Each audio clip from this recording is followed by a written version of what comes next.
Hello friends, नमस्कार। मैं प्रियंका स्वागत करती हूँ आप सभी का आपके अपने चैनल टारगेट टीचर जॉब में। दोस्तों, आज हम डीएलएड थर्ड सेमेस्टर का हिंदी विषय देखेंगे और इसमें आज हम देखेंगे आपका अध्याय नंबर 6, जिसका नाम है औपचारिक अनौपचारिक परिस्थितियों के अनुरूप भाषा। तो दोस्तों चलिए सबसे पहले हम जानते हैं कि इसके अंतर्गत कौन कौन चीज़ें हमें जानना है। तो इसमें सबसे पहले हम जानते हैं कि कथन क्या है। कथन देखते हैं, किसी भाव अथवा विचार को व्यक्त करना कथन कहलाता है। यानी कि कथन का क्या मतलब होता है कि जो चीज़ें हम जो भी स्टेटमेंट हम पर्टिकुलर स्टेटमेंट किसी भी चीज़ के विषय में कह रहे हैं वो क्या कहलाता है, कथन कहलाता है।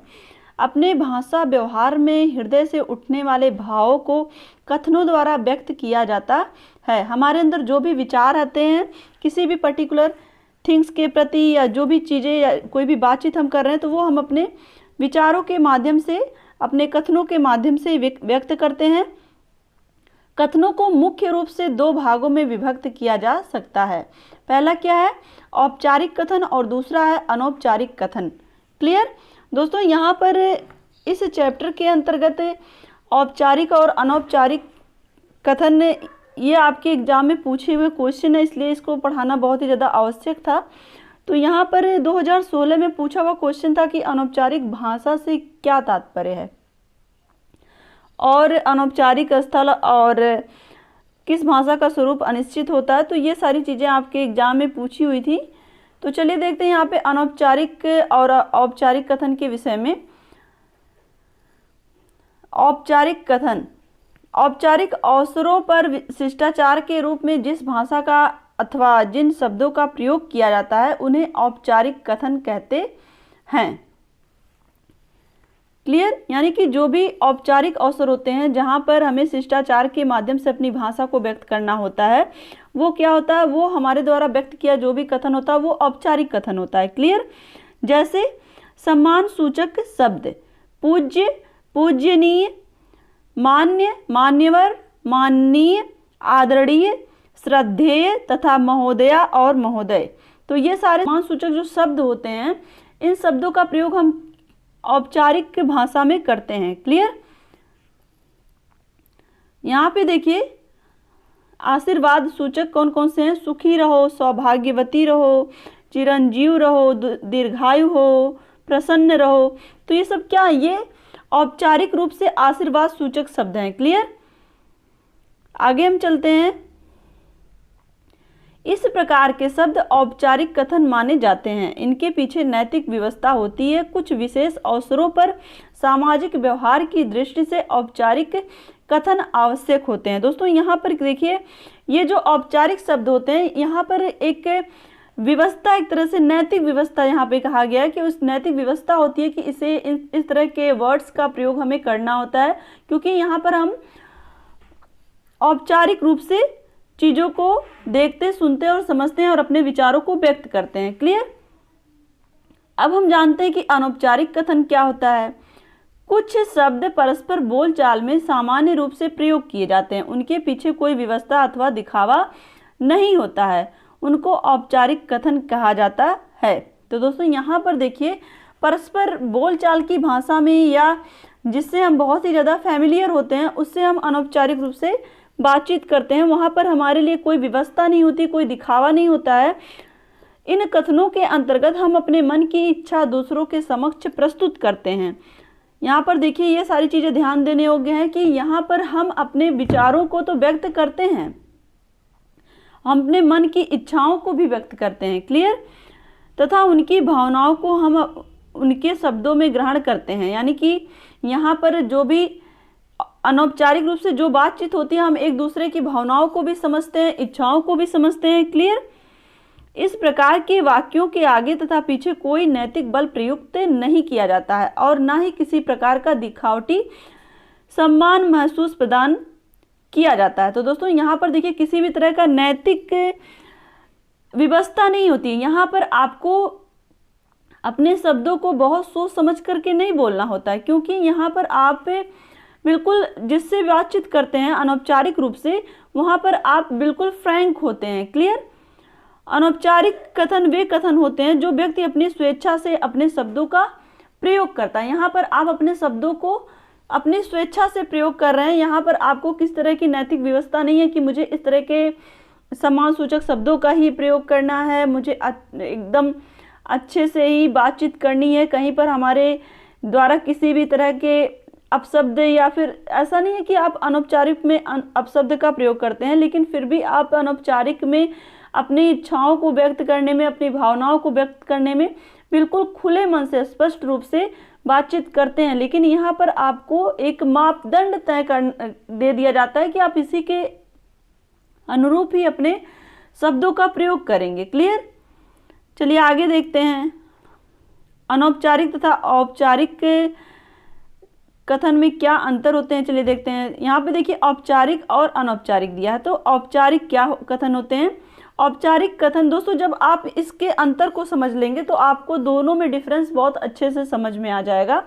तो औपचारिक कथन का संबंध भावनाओं से होता है, जबकि अनौपचारिक कथन मस्तिष्क से संबंधित होते हैं। तो दोस्तों यहाँ पर देखिए मेन डिफरेंस पहला क्या हम लोग देख रहे हैं कि जो औपचारिक कथन होते हैं उनका संबंध भावनाओं से होता है, जबकि जो अनौपचारिक कथन होते हैं वो मस्तिष्क से संबंधित होते हैं। क्लियर? दूसरा क्या है? औपचारिक कथन इच्छा ना होने पर भी बोले जाते हैं, जबकि अनौपचारिक कथन स्वेच्छापूर्वक ही बोले जाते हैं। दोस्तों अगर देखिए हम किसी पर्टिकुलर एरिया या फिर हम कह सकते हैं अगर हम किसी ऑफिस में वर्क कर रहे हैं, तो अगर आपकी वहाँ पर थोड़ी तबीयत खराब है या कुछ भी है, तो वहाँ पर आप अनौपचारिक रूप से नहीं व्यवहार कर सकते हैं कि आराम से पैर ऊपर करके चेयर पे बैठ गए हो, आराम से घर की तरह आपको वो फील नहीं आएगा। क्यों? क्योंकि वहाँ पर आप एक ऑफिशियल या आप कह सकते हैं एक तरह से औपचारिक कथन का प्रयोग कर रहे हैं। औपचारिक तरीके से रहना, हर चीज़ वहाँ पे बिल्कुल अलग होता है। इसीलिए लोग कहते हैं कि जो चीज़ें आप घर में जितना कंफर्टेबल उतना बाहर नहीं हो। चीज़ें यही होती हैं कि वहाँ पे औपचारिक और अनौपचारिक तरीके से आपको व्यवहार करना होता है। तो यहाँ पर हम बात करें औपचारिक कथन का, तो औपचारिक कथन इच्छा ना होने पर भी बोले जाते हैं, जबकि जो अनौपचारिक कथन होते हैं वहाँ पर स्वेच्छापूर्वक ही बोले जाते हैं। क्लियर? अब यहाँ पर देखिए नंबर 3 पर है, औपचारिक कथन शिष्टाचार से प्रेरित होते हैं और अनौपचारिक यथार्थ से प्रेरित होते हैं। जो और यहाँ पर हम देखें जो औपचारिक कथन होते हैं वहाँ पर हमें फॉर्मेलिटी करनी होती है कि ये चीज़ें मुझे शिष्टाचार वहाँ पर दिखाना होता है, वहाँ पर मुझे आदर्श सूचक शब्दों का प्रयोग करना होता है। लेकिन अगर हम यही बात करें अनौपचारिक की, तो अनौपचारिक यथार्थ से प्रेरित होता है। क्लियर? यहाँ पर देखिए नंबर 4 पर, यह कथन संचित तथा निश्चित होते हैं, जबकि अनौपचारिक कथन अनिश्चित होते हैं। क्लियर? तो जो औपचारिक कथन होते हैं वो संक्षिप्त होते हैं और निश्चित होते हैं। हमें नाप तौल के कहते हैं ना, नाप तौल के बोलना है कि जो भी चीज़ें हम लोगों के समझ प्रस्तुत कर रहे हैं औपचारिक तरीके से अगर देखा जाए, तो वहाँ पर हमें बहुत सोच समझ कर बोलना है और सम्मान सूचक शब्दों का प्रयोग करना है। लेकिन अगर हम बात करें अनौपचारिक कथन की, तो वो अनिश्चित होते हैं। वहाँ पर हमारे मन में जो भी आता है हम वो सारी चीज़ें बोलते जाते हैं, अपनी इच्छाओं को प्रकट करते हैं। क्लियर?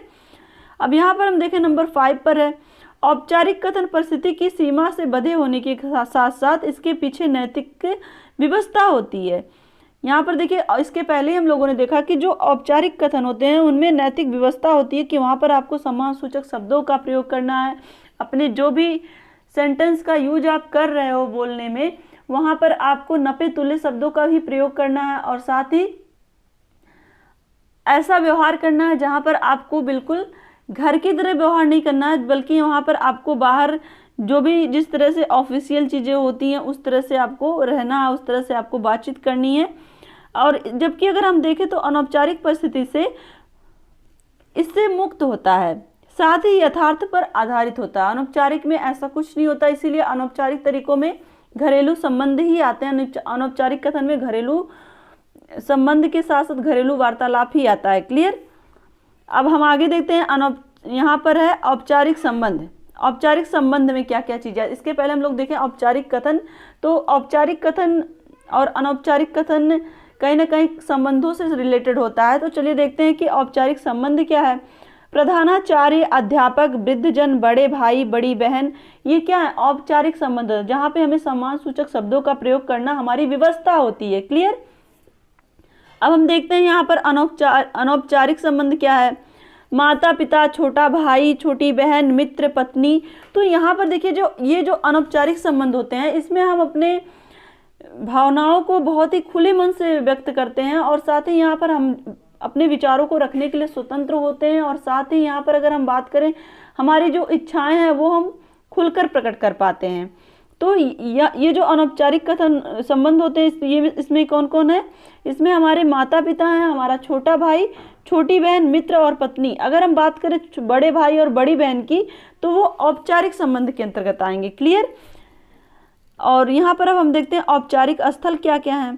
औपचारिक स्थल में देखिए विद्यालय आता है, डाकघर, बैंक, यानी कि जो भी ऑफिशियल चीजें हैं वो क्या है? औपचारिक स्थल के अंतर्गत आएंगी।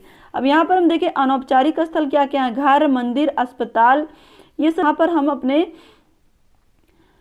घर की बात करें तो हमारे अपने सगे संबंधी हैं। मंदिर की बात करें तो हमारे जो अपने, हम जिस भी ईश्वर को मानते हैं उससे उसकी पूजा के लिए जाते हैं, चाहे वो किसी भी धर्म से रिलेटेड हो, चाहे वो हिंदू हो या मुस्लिम हो, सबके अपने अपने धर्म से रिलेटेड पूजा के स्थल होते हैं। तो एक तरह से यहाँ पे ये अनौपचारिक स्थल के अंतर्गत आते हैं। अगर बात करें हम अस्पताल की, तो ये भी अनौपचारिक स्थल के अंतर्गत इसलिए आता है क्योंकि यहाँ पर हमारे अपने सगे संबंधी या हम खुद जब किसी की तबीयत खराब होती तो एक तरह से वहां पे आप जाते हो, तो ये अनौपचारिक स्थल के अंतर्गत आता है। क्लियर?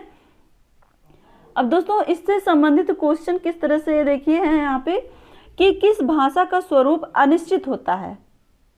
यहाँ पे क्या दिया? अनौपचारिक। क्लियर?